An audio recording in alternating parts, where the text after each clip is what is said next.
Bonsoir chers téléspectateurs, merci de votre fidélité renouvelée à la TFM Télévision Futur Média. Avec nous ce soir le journaliste Cheikh Yérim Seck. Bonsoir. Bonsoir Chérif. Merci d'avoir accepté notre invitation. Avec vous, nous allons faire un tour d'horizon de l'actualité nationale et internationale marquée, vous le savez, par ce regain de violence au Proche-Orient avec la guerre entre le Hamas et l'Israël. Vous nous direz votre regard sur ce retour brutal de la violence. Mais d'abord, l'actualité politique au Sénégal, c'est la scission actée entre Yewwi Askan Wi et Taxawu Sénégal. Le divorce était-il évitable? Yewwi Askan Wi, à mon avis, a connu le destin naturel de toutes les coalitions politiques au Sénégal. Parce qu'une coalition politique est par définition conjoncturelle. Elle est le fruit d'une conjoncture politique qui l'enfante. Et elle disparaît souvent avec cette conjoncture politique. Voilà la raison pour laquelle, au bout d'un compagnonnage mielleux au début, difficile et chaotique, voire chaotique à la fin, Yewwi Askan Wi a implosé. C'est le choc des ambitions qui a créé tout ce désordre que vous dépeignez à la fin? L'histoire permet d'éclairer le présent.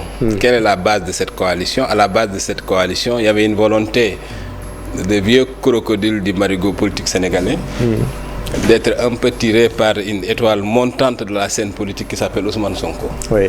Dans un moment où on approchait des législatives et des élections locales.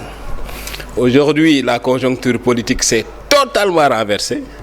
On est dans une configuration où Sonko est en prison, privé de ses droits de se déplacer, privé de son efficacité politique, à un moment où Khalifa Sall lui-même avait son propre agenda, parce que à l'intérieur de la problématique de Yewwi, il y avait celle aussi de Taxawu, qui était de faire de la sorte que les fers qui entouraient les pieds de Khalifa Sall soient desserrés en perspective de l'élection présidentielle. Eh bien, ces fers ont été desserrés, Khalifa Sall est redevenu éligible, et concrètement, aujourd'hui, les intérêts de Khalifa Sall et de Sonko sont devenus inconciliables, voire contradictoires. Donc c'est clairement un choc des ambitions. Voilà, un choc des ambitions et une réalité découlant de la conjoncture politique, de la nouvelle donne politique, qui impose à quelques mois de l'élection présidentielle que Taxawu Sénégal joue sa carte propre, sa carte, la carte Khalifa Sall, qui est une carte clairement contradictoire avec celle d'Ousmane Sonko. Donc, voilà. Et puis, il y a une situation qui était à la limite au début incompréhensible, d'un Khalifa Sall qui s'était complètement tassé, pour reprendre une terminologie d'Idrissa Seck, qui s'était éteint dans la personne d'Ousmane Sonko. Et ça ne pouvait pas durer. Pour la bonne et simple raison que l'approche de l'élection présidentielle a réveillé les ambitions. L'approche de l'élection présidentielle a poussé les uns et les autres à se positionner en perspective de l'échéance. Et bien tout ça, tout ce cocktail-là a fini par créer l'implosion de Yewwi Askan Wi. Alors, Khalifa Sall s'était tassé, comme vous dites, mais in fine, le gain politique est là, puisqu'il va participer à la présidentielle, sauf tremblement de terre. Justement, parce que Khalifa Sall est un vieux crocodile du marigot politique sénégalais. Ousmane Sonko, qui n'avait pas le cuir durci, malheureusement a fini dans l'estomac des vieux crocodiles du marigot politique sénégalais. Par naïveté ou comment vous définissiez cette stratégie de Pastef qui, pour le moment, n'est pas payant, on peut le dire? Par manque de stratégie, parce que Pastef, s'étant toujours cru au centre du monde, n'a pas, à mon sens, réfléchi à une stratégie, c'est mon point de vue. Et par aussi naïveté quelquefois, je ne dirais pas naïveté, disons par un concours de circonstances qui a fait que fatalement, au bout du compte, Taxawu Sénégal a tout eu, c'est-à-dire des députés, une visibilité à un moment où elle a manqué, et au bout du compte, l'éligibilité de son candidat, au détriment du PASTEF qui aujourd'hui n'a presque rien eu de tout ça. En dehors peut-être des membres issus de son parti au sein du groupe parlementaire Yewwi Askan Wi. Donc pour vous, ce coup d'arrêt est normal. Vous en parlez d'ailleurs dans votre livre que j'ai avec moi, Macky Sall face à l'histoire. Pour vous, ce coup d'arrêt est très normal en fait. Il n'y a pas de quoi fouetter un chat finalement. Non, parce que moi j'ai toujours pensé, que je l'ai dit dans ce livre d'ailleurs, que l'histoire des Askan Wi est celle d'un marché de dupes entre une valeur montante de la vie politique et de vieilles références du marché politique. Vous savez, la politique, par-dessus et tout, avant tout, c'est d'abord un rapport de force et de stratégie entre des hommes. La politique, comme dit l'autre, comme dit Abellio, c'est le jeu du pouvoir. Donc c'est des tactiques, des micmacs, des dribbles, voilà, des tromperies. C'est tout ça la politique. Alors, il n'empêche que tout n'est pas fini quand même pour Pastef. Rappelons-le, puisque vous le savez, vendredi à Ziguinchor, il s'est passé quelque chose de très important. Le juge a donné raison aux avocats d'Ousmane Sonko qui ont contesté sa radiation. C'est une lueur d'espoir en vue de la présidentielle, en vue de la participation d'Ousmane Sonko. Comment avez-vous analysé cette décision du juge? D'abord, Pastef est numériquement, Pastef est électoralement une réalité politique du Sénégal d'aujourd'hui. Ça, c'est incontestable. Bon, à propos du dossier Ousmane Sonko, comme vous le savez, c'est un dossier pendant, avec un recours au niveau de la Cour suprême, avec la contestation d'une décision basée sur un refus d'une récusation. Il faut rappeler en droit que la récusation est une procédure normale. Par exemple, si je suis opposé à vous, si notre dossier atterrit dans les mains de votre frère, j'ai le droit de récuser votre frère. Parce que je peux présumer que vos liens de sang vont se traduire par un manque d'indépendance dans l'appréciation concrète, l'appréciation objective des faits. Concrètement, voilà. là vous faites allusion à... Non, je suis en train de dire que la récusation est une... D'ailleurs, il est arrivé plusieurs fois que Pastef lui-même... Pour que les téléspectateurs comprennent, il faut rappeler que l'agence judiciaire de l'État avait récusé le juge Sabassi Faye, qui a des liens de parenté avec un adjoint au maire de Ziguinchor. Voilà, donc la récusation est une procédure normale à laquelle Pastef lui-même a recouru plusieurs fois dans le cadre du dossier Ousmane Sonko. Maintenant, comme c'est une procédure pendante, la justice a en démocratie un statut qui lui garantit l'inviolabilité de ses décisions, l'inviolabilité de l'instruction, le secret de l'instruction, le respect de la décision des juges, le respect de la magistrature. Je pense que la solution la plus sage, la posture la plus sage à adopter, c'est d'attendre que la Cour suprême statue. Oui, mais si vous évoquez cela, cher Yérim, c'est que vous cautionnez, vous pensez peut-être que, comme l'a dit l'agence judiciaire de l'État, que le juge aurait foulé aux pieds les règles de droit, puisqu'il le dit dans son communiqué, l'agence judiciaire de l'État, comme quoi c'est une audience qui a duré 13 heures et que l'affaire a été pliée en 5 minutes. Vous pensez que l'agence judiciaire a eu raison d'aller Jamais je n'aurais l'outrecuidance de dire qu'un magistrat a violé les règles déontologiques liant sa fonction. J'ai la naïveté de penser que ce juge a agi avec son intime conviction dans le souci de respecter la loi, dans le souci de respecter les droits de toutes les parties. Maintenant, comme c'est un contentieux avec un argumentaire contradictoire, la Cour suprême qui est juge du droit, c'est très important. La Cour suprême est juge du droit. Ce qu'on a l'habitude de voir, en tout cas en droit, c'est que la réquisition entraîne souvent un sursis à statuer. Généralement, quand un juge est réquisitionné, traditionnellement, il sursoit à statuer en attendant que la juridiction supérieure statue sur la validité ou sur le bien fondé de la récusation. Voilà. Maintenant, il revient à la Cour suprême, qui est un juge du droit, qui est dans l'architecture juridictionnelle de notre pays, la Cour située à la station la plus élevée. Qui est la cime. Voilà, justement, de statuer sur le recours de l'agent judiciaire de l'État. À partir de là, le droit sera dit. Mais on peut toujours commenter, puisque tout ça se retrouve dans la place publique. Vous avez vu aussi le communiqué de l'UMS qui a remonté les bretelles, on peut le dire, à l'agent judiciaire de l'État. Qu'est-ce que ça dit quand même tout cela, de l'État de droit? Ce que ça dit, c'est que chacun est dans son rôle.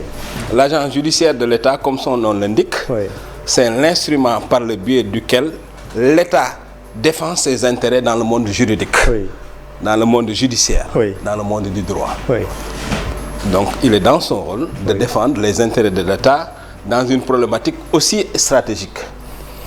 Maintenant, de la même façon, l'IMS, qui est une organisation corporatiste chargée de défendre l'honneur et la dignité des magistrats, est aussi dans son rôle d'intervenir lorsqu'elle estime que la crédibilité ou la respectabilité d'un magistrat ont été foulées au pied par un communiqué ou un comportement ou une déclaration quelconque. Oui. Voilà. Alors, cher Yérim Seck, vous êtes aussi juriste, mais quand on dit que l'état de droit, c'est un état dans lequel où l'état lui-même est soumis aux règles de droit, quand on regarde des branches de l'état qui s'affrontent par communiqué interposé, qu'est-ce que ça dit? Je reviens à cette question. Qu'est-ce que ça dit de l'état, de notre état de droit? Non, ça dit d'abord quelque chose de l'enjeu de la question qui est soulevée. Oui. Mais dans un procès, par définition, il est contradictoire. Tout à fait. Je dis, ça n'a rien de choquant. Que dans le cadre d'une problématique aussi stratégique sur le plan politique, qu'il y ait eu des prises de position tranchées, divergentes, contradictoires, polémiques, voire polémistes. Oui. C'est dans la pure logique des choses. Oui. Maintenant, au-delà des polémiques, au-delà des empoignades, au-delà des tirades, l'état de droit, c'est un état à l'intérieur duquel règne le droit. C'est un état dans lequel la puissance publique, aussi bien que les simples citoyens, sont soumis à la règle de droit. La règle de droit va être dite par la gardienne de la règle de droit qui s'appelle la Cour suprême. C'est aussi simple que ça. Mais ce qui est frappant, c'est que tout le monde a trouvé extraordinaire le fait qu'un juge au Sénégal est allé à rebours finalement des intérêts de l'État. Mais il est arrivé plusieurs fois dans la procédure d'Ousmane Sonko que des juges aient pris des décisions qui ont été ouvertement critiquées par les autorités de l'État. Mais concernant cette affaire où l'enjeu, c'est la participation de Ousmane Sonko, c'est ce que tout le monde dit, que le juge ait le courage d'aller à rebours des intérêts de l'État, tout simplement, de l'administration, que ça devienne quelque chose d'extraordinaire. Est-ce que ça ne dit pas en filigrane autre chose? Moi, je pense que c'est tout à l'honneur de la démocratie sénégalaise. Parce qu'une civilisation politique dans une démocratie se mesure à l'aune de l'indépendance de la justice. Le raffinement d'une civilisation politique dans une société moderne se résume à l'aune de la capacité pour un citoyen, y compris contre l'État, de faire prévaloir ses droits. Oui, dans la mesure où on a beaucoup dit que... Voilà, je pense que... Et puis c'est pour moi, en tant qu'observateur de la vie politique, c'est une très bonne chose, c'est une chose très saine pour la démocratie. Dans la mesure où parce qu'au moins ça a le mérite de montrer qu'au-delà de la propagande, la justice sénégalaise n'est pas verrouillée par un pouvoir autocratique qui règle ses comptes par le biais de la justice interposée.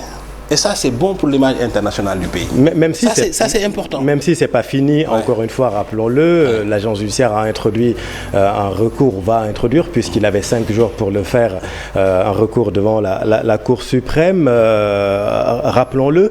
Est-ce qu'on peut dire quand même, parce que une décision de justice, il faut aussi la mettre dans un contexte.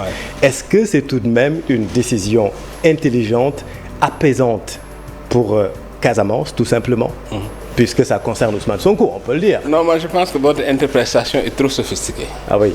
Je crois qu'un juge, dans l'appréciation des faits, a estimé qu'en l'espèce, la décision prise par la direction générale des élections était inappropriée et que la décision qui avait été prise à un moment donné de radier Ousmane Sonko de liste électorale est une décision illégale à partir de sa propre appréciation. Et sur cette base, il a estimé devoir annuler cette décision. Mais enfin, moi, je veux dire, je ne peux pas, parce que je refuse de me mettre dans la tête des gens. Je refuse d'interpréter à la place des gens. Mais on est dans l'analyse. Parce que le mysticisme du droit, c'est aussi ça. C'est de croire en la capacité des acteurs qui appliquent le droit de transcender leurs sentiments personnels, de transcender leur appartenance personnelle. Voilà pourquoi la récusation a un sens d'ailleurs. Parce qu'on estime que dans l'indépendance, dans l'intérêt de l'indépendance du juge, dans l'intérêt de la neutralité du juge, dans l'intérêt du détachement psycho-affectif du juge d'une affaire, le juge ne peut pas être à la fois juge et partie. Mais une fois qu'on c'est-à-dire qu'il ne peut pas être juge, il ne peut pas être juge et affilié à une partie. J'entends bien, mais voilà pourquoi on a inventé la procédure de la récusation. Une fois qu'on a dit ça, Cheikh Yérim, on peut quand même dire que une confirmation de la radiation de Ousmane Sonko annoncée par un juge à Ziguinchor aurait pu avoir d'autres conséquences. Mais ça, c'est votre interprétation. Vous, je pense que le juge a fait prévaloir. Moi, j'ai la faiblesse de croire que sur une décision d'un enjeu politique aussi important, le juge a eu des éléments d'appréciation beaucoup plus sérieux qu'un calcul politicien immédiat. C'est pas une manière pour lui de faire ce qu'on appelle du ponce-pilatisme, c'est-à-dire envoyer l'affaire finalement à Dakar pour gérer ça ici. Je pense que s'il faisait du ponce-pilatisme, il aurait pu se récuser. Oui. Il aurait pu accepter la récusation. Bon bref, en tout cas, tout ce que je sais, c'est que la procédure est pendante. Et le double degré de juridiction, il sert à ça justement. Oui. Parce que si, par exemple, le sort de toutes les affaires était laissé à l'appréciation d'un juge sur un seul degré, mais le monde aurait viré à la dictature, le monde aurait viré au chaos. Heureusement d'ailleurs que sur la base du constat que nul n'est infaillible, le droit prévoit qu'une décision de justice puisse être soumise à un échelon supérieur pour appréciation. Et ça, c'est bien.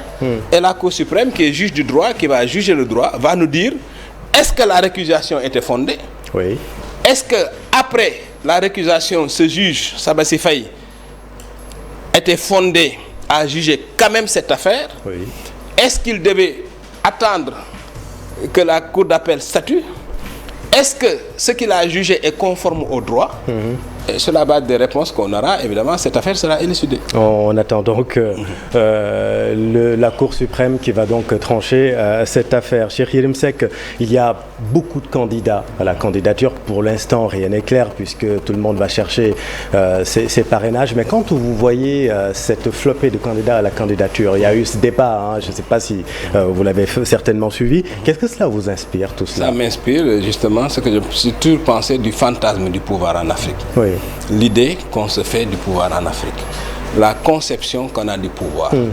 D'abord comme une sinécure au lieu d'être d'abord avant tout une responsabilité.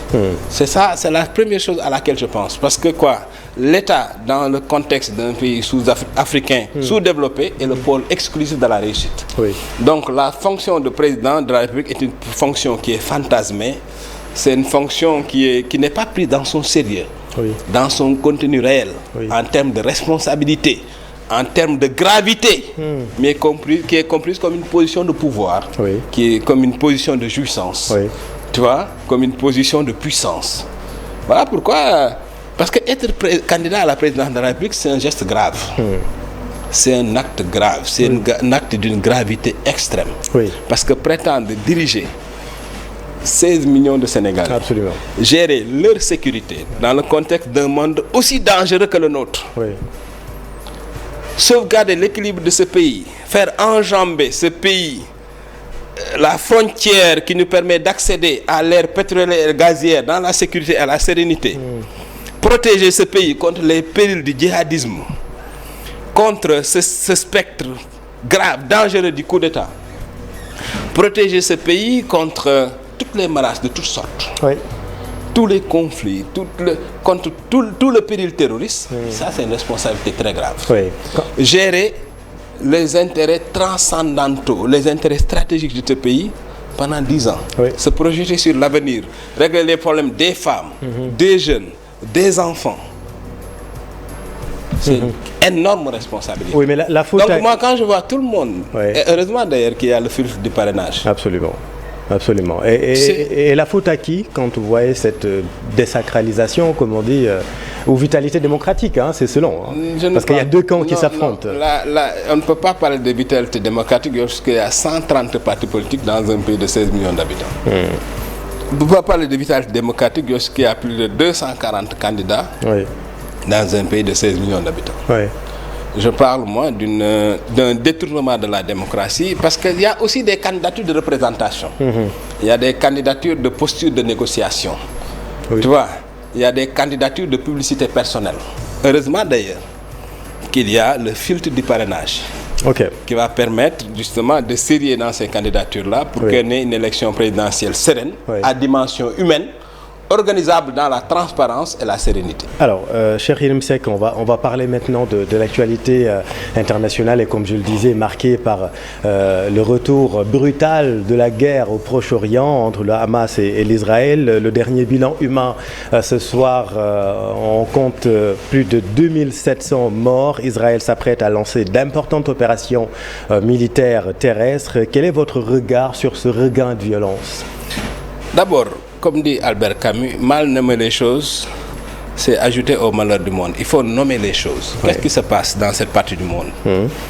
En 1947, les Juifs qui venaient de subir le traumatisme de l'Holocauste ont voulu avoir un État. Les Nations Unies, de façon arbitraire, ont découpé la Palestine pour leur affecter 55% du territoire historique de la Palestine. Au fil des guerres, 67, etc., la Palestine s'est retrouvée avec aujourd'hui moins de 17% de son territoire historique. Cantonné entre deux bandes étroites, la Cisjordanie et Gaza. C'est ça la réalité historique. Allez, il faut expliquer aux Sénégalais que ce qui se passe en Palestine, c'est comme si des gens débarquaient de ne sais où. Occupe aujourd'hui 83% du Sénégal et confine les Sénégalais dans 17% du territoire sous la menace permanente de bombes, n'est-ce pas? C'est-à-dire en les clôturant physiquement par des murs. Oui, ça c'est pour l'historicité. Non, mais c'est ça la réalité. Oui, c'est important. Maintenant, ce qui se passe aujourd'hui était d'autant plus prévisible. Nous sommes au 9e jour d'une guerre sanglante. Voilà, lorsqu'on est dans une logique d'occupation, quand on est encerclé par une puissance occupante, on est confiné, la réaction la plus normale, c'est de se révolter pour humer l'air de la liberté. Je dis, ce qui arrive aujourd'hui ne peut pas être prévu par quiconque pense, quiconque sait, quiconque conçoit que l'aspiration fondamentale de l'homme soit la liberté. Ces gens sont enfermés. C'est naturel qu'ils se révoltent pour pouvoir se défaire de leur enfermement. Donc ça excuse les 1200 morts de samedi 7 octobre? Qu'est-ce qui s'est passé avant ces 1200 morts? C'est important. Rien qu'au cours de cette seule année 2023, 243 Palestiniens ont été tués, soit par des colons ou des militaires israéliens. Il y a eu 6 guerres à Gaza. Ces 6 guerres ont posé, 5 guerres ont causé 6400 morts. Tout ça aussi, c'est la réalité des chiffres. Ce sont les chiffres, Voilà. Absolument. Un beau jour, évidemment. Et quand le Hamas réagit, on dit que c'est une organisation terroriste, c'est une attaque terroriste. Vous ne qualifiez pas le Hamas d'organisation terroriste? Non, je pense que cette terminologie est à la limite raciste. Ah oui? Je pense que c'est une terminologie raciste. C'est-à-dire, est-ce que parce que les gens du Hamas sont des Arabes qu'ils ne peuvent pas avoir de conscience historique résistante? Est-ce que c'est parce que c'est des Arabes qui ne peuvent pas avoir le sens de la dignité nationale? Mais pour l'Occident, le Hamas c'est le débat en France. Quelqu'un comme Jean-Luc Mélenchon refuse justement d'utiliser le mot terroriste. C'est la réalité. Quand un peuple est confiné, quand un peuple est occupé, quand un peuple est opprimé, c'est naturel qu'il fasse usage de son droit naturel de résistance à l'oppression. Si maintenant cette résistance à l'oppression est dépeinte sous des concepts de terrorisme, je trouve que ça c'est du racisme terminologique. Alors tout cela risque quand même... Parce que les Palestiniens ont le droit à une conscience historique, ils ont le droit à une conscience nationale résistante, ils ont le droit de résistance à l'oppression. Et comment faire pour arrêter tout ça? Parce que rappelons-le, ça risque de dégénérer. Le Hezbollah libanais menace d'entrer dans le conflit. Si Israël arrive à mettre en exécution ces menaces d'évasion terrestre, ça risque de dégénérer.